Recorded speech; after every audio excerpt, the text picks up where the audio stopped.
দিল্লির আরেকটি বিখ্যাত ট্যুরিস্ট স্পট লোটাস টেম্পলের সামনে আপনাদের স্বাগত জানাই। আজ আমরা এসে পৌঁছেছি নিউ দিল্লির অন্যতম ট্যুরিস্ট স্পট লোটাস টেম্পল, যার অপর নাম কমলা মন্দির। দর্শনে শ্যামসুন্দর ব্লগে আপনাদের স্বাগতম। নিউ দিল্লিতে অবস্থিত এই লোটাস টেম্পল বাহাই সম্প্রদায়ের পূজার স্থানগুলির মধ্যে একটি অন্যতম স্থান। 1986 সালে এটির নির্মাণ কার্য সমাপ্ত হয়। এই মন্দিরের অদ্ভুত সুন্দর কারুকার্য পদ্ম ফুলের ন্যায় হওয়াতে এটিকে ভারত উপমহাদেশের কেন্দ্রীয় মন্দির লোটাস টেম্পল হিসেবে অভিহিত করা হয়। এই মন্দিরটি শহরের একটি পর্যটন কেন্দ্র হিসেবে গড়ে উঠেছে। এর স্থাপত্য ফারিবোর্ড সাহবা। 38 মিটার উচ্চতা। এটি একটি উপাসনাগার। প্রতি সোমবার এই লোটাস টেম্পল বন্ধ থাকে। আপনি সোমবার বাদ দিয়ে সপ্তাহের যে কোনো দিন আপনি এটা দর্শনে আসতে পারেন। শান্ত, নিরিবিলি, সাফ সুতরা বিশাল একর জায়গার উপর এটি গড়ে উঠেছে। বাহাই ধর্মের বিশ্বাসী মানুষদের ধর্মাচরণের জন্য এটি একটি উপাসনাগার। বাহাই হলো বিশ্বের নবীনতম ধর্ম। এখানে অন্যান্য ধর্মের মানুষেরাও একযোগে বসে ধর্মচারণ বা উপাসনা করতে পারেন। এখানে আসতে হলে নিউ দিল্লি রেলওয়ে স্টেশন থেকে লাজপাত রোড হয়ে 40-35 মিনিটের মধ্যে আপনি এখানে পৌঁছে যেতে পারেন। এর নিকটতম বিমানবন্দর হলো ইন্দিরা গান্ধী আন্তর্জাতিক বিমানবন্দর, যেখানে নেমে আপনি 40 মিনিটে গাড়ি ধরে এখানে আসতে পারেন। তাছাড়া এখানে আসবার জন্য নিকটতম মেট্রো রেলওয়ে স্টেশন আছে, কালকাজি মেট্রো রেলওয়ে স্টেশন। এছাড়া আপনি অটোতে, টোটোতে, সরকারি বাসে বা প্রাইভেটে চেপে আপনি এখানে আসতে পারেন এই শম্ভু দয়ালবাগ বাহাপুর নিউ দিল্লি লোটাস টেম্পলে। আমি এখন দাঁড়িয়ে আছি নিউ দিল্লির লোটাস টেম্পলের সামনে। আপনারা দেখতে পাচ্ছেন নিউ দিল্লি নেহরু নগর থেকে আপনি এই হরেকৃষ্ণ পাহাড়ের উপরে ইস্কন টেম্পল আছে, তার গা ঘেঁষে 15 মিনিট পায়ে হেঁটে আপনি চলে আসতে পারেন এই লোটাস টেম্পলে। এখানে প্রবেশের কোনো এন্ট্রি ফি লাগে না। সকাল 9টা থেকে বিকাল 5:30 পর্যন্ত এই লোটাস টেম্পল জনসাধারণের দর্শনের জন্য খোলা থাকে। কোন মরশুমের সময় লোটাস টেম্পল আসবার সেরা সময় এটা যদি আপনি না জেনে থাকেন, তবে আপনাকে বলে রাখি, যেহেতু গ্রীষ্মকালে দিল্লিতে প্রচণ্ড গরম এবং শীতের মাসগুলিতেও ভীষণ ঠান্ডা, তাই বসন্ত এবং শরৎকালের যে সময়টি সেটা হচ্ছে লোটাস টেম্পলে আসবার সেরা সময়। ফেব্রুয়ারি থেকে এপ্রিল এবং সেপ্টেম্বরের শেষ থেকে ডিসেম্বরের শুরু লোটাস টেম্পল ভ্রমণের আদর্শ সময় বলে বিবেচনা করা হয়। বহু যুগ ধরে পদ্মফুল ভারতীয়দের কাছে পবিত্র ফুল হিসেবে গৃহীত হয়ে আসছে।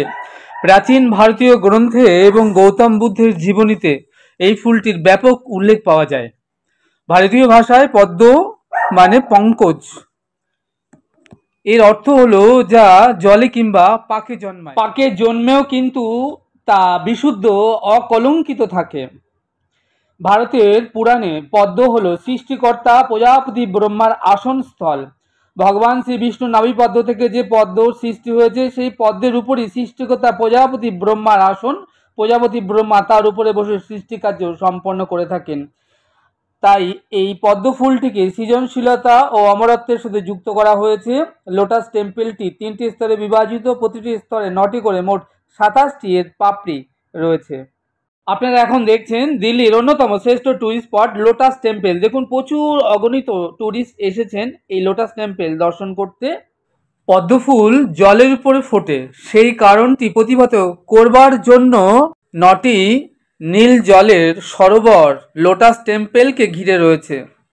দিনের বেলা লোটাস টেম্পলটি দেখতে তো ভীষণ সুন্দর লাগে। রাতের বেলা যখন এরপর লেজার লাইট পড়ে তখন এটি সৌন্দর্য হাজার গুণ বৃদ্ধি পায়, তখন অভূতপূর্ব সুন্দর দেখায় দূর থেকে। এখানে প্রচুর ভিড়, প্রচুর ট্যুরিস্ট এসেছেন।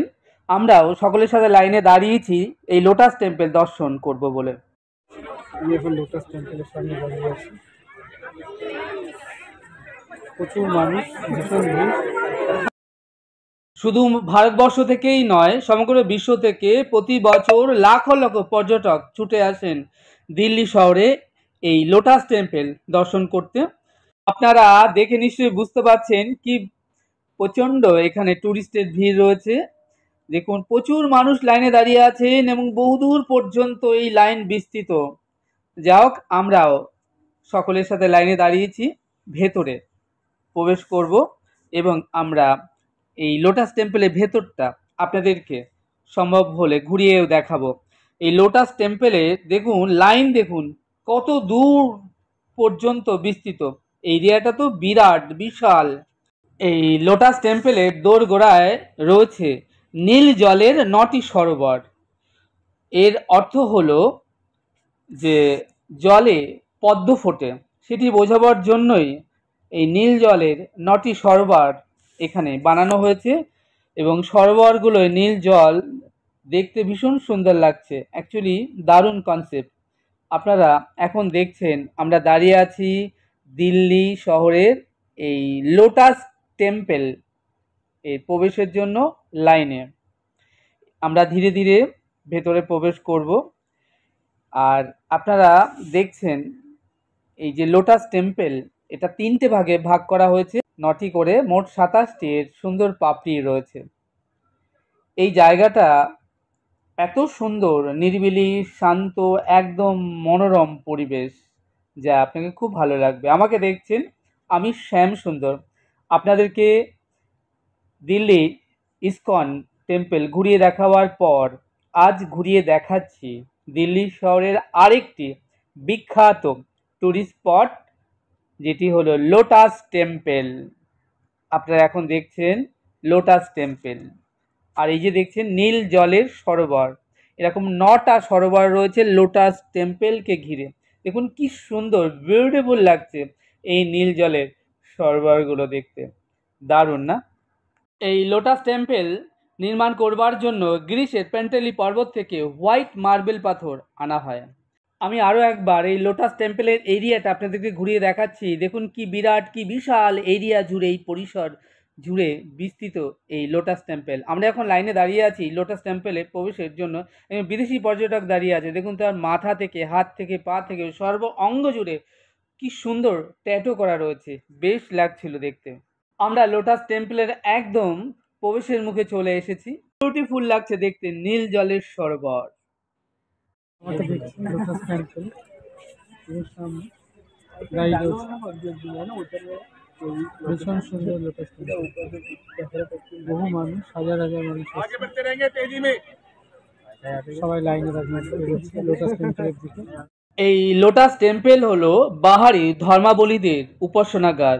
অন্য সব ধর্মাবলীদের মতোই ধর্ম, বর্ণ সকলের জন্য এখানে প্রবেশের উন্মুক্ত দ্বার রয়েছে। এই মন্দিরে 2500 মানুষ একসঙ্গে বসে উপাসনা করতে পারেন, তবে 1300-র মতো বসবার এখানে চেয়ার রয়েছে। এই লোটাস টেম্পলে কাছে এলে আপনি দেখতে পাবেন 3টি স্তরে মোট 27টি পাপড়ি রয়েছে।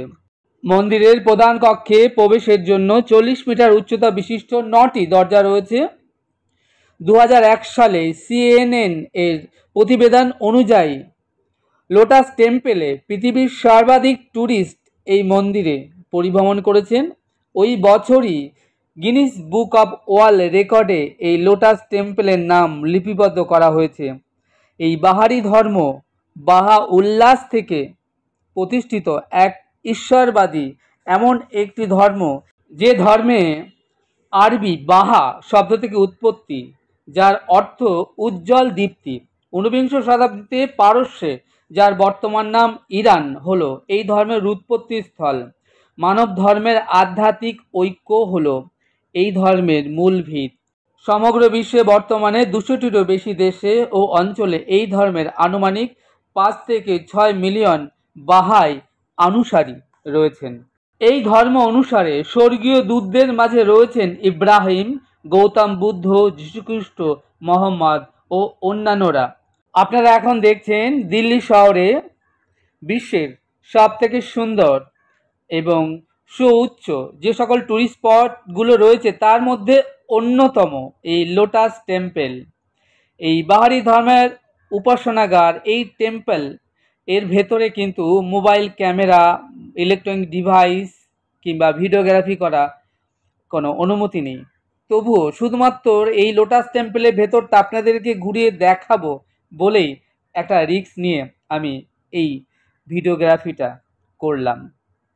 দিল্লি শহরে বাহারি ধর্মের এই লোটাস টেম্পল বা উপাসনাগার এমন এক বিশেষ স্থান বা পরিকাঠামো যে স্থানে ব্যক্তি একক বা বহু মানুষ একসাথে একত্রিত হয়ে ভক্তি, শ্রদ্ধা, ধর্মীয় অধ্যয়নের কাজ অথবা ভগবানের প্রতি প্রার্থনা বা গডের প্রতি প্রেয়ার করতে আসেন। এই উদ্দেশ্যে নির্মিত বিল্ডিংকে বলা হয় উপাসনাগার। লোটাস টেম্পল হলো এমন এক উপাসনাগার যেখানে বহু মানুষ একত্রিতভাবে সমবেত হয়ে উপাসনা করতে পারেন, তার শ্রেষ্ঠ পরিকাঠামো।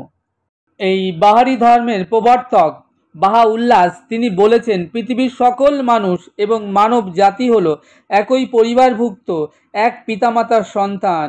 তাদের এইভাবেই থাকা উচিত, যেমনভাবে ভাই বোনেরা একসাথে একে অপরের সঙ্গে মিলেমিশে থাকে একই পরিবারভুক্ত হয়ে।